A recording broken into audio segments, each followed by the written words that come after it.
സുഹൃത്തുക്കളെ, എല്ലാവർക്കും ആദ്യ ഹൗസിലേക്ക് സ്വാഗതം. ഇന്ന് നമ്മൾ തയ്യാറാക്കാൻ പോകുന്നത്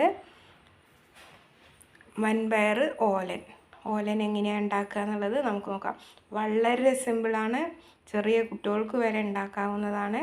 അതിലിപ്പോൾ ബുദ്ധിമുട്ട് അറിയാൻ നാളികേരത്തിൻ്റെ പാലെടുക്കണം, അത്ര മാത്രമേ ഉള്ളൂ. എളുപ്പം റെഡിയാക്കാം.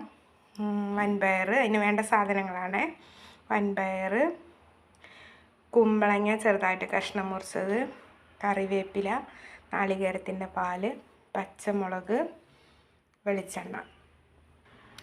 വൻപയറും കുമ്പളങ്ങയും പച്ചമുളകും ലേശം ഉപ്പും ചേർത്തിട്ട് നമുക്കത് വേവിച്ചെടുക്കാം കേട്ടോ.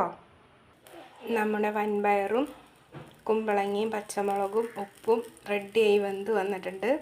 നമുക്ക് നാളികേരത്തിൻ്റെ പാല് ചേർത്തിട്ട് കുറുക്കിയെടുക്കാം കേട്ടോ. നമ്മുടെ ഓലൻ റെഡി ആയിട്ടുണ്ട്.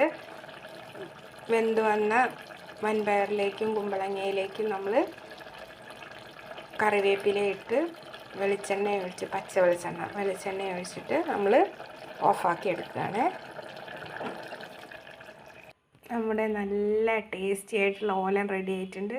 എല്ലാവരും ട്രൈ ചെയ്ത് നോക്കണം. വീഡിയോ ഇഷ്ടമായാൽ ലൈക്ക് ചെയ്യുക, കമൻറ്റ് ചെയ്യുക, സബ്സ്ക്രൈബ് ചെയ്യുക. Okay, thank you.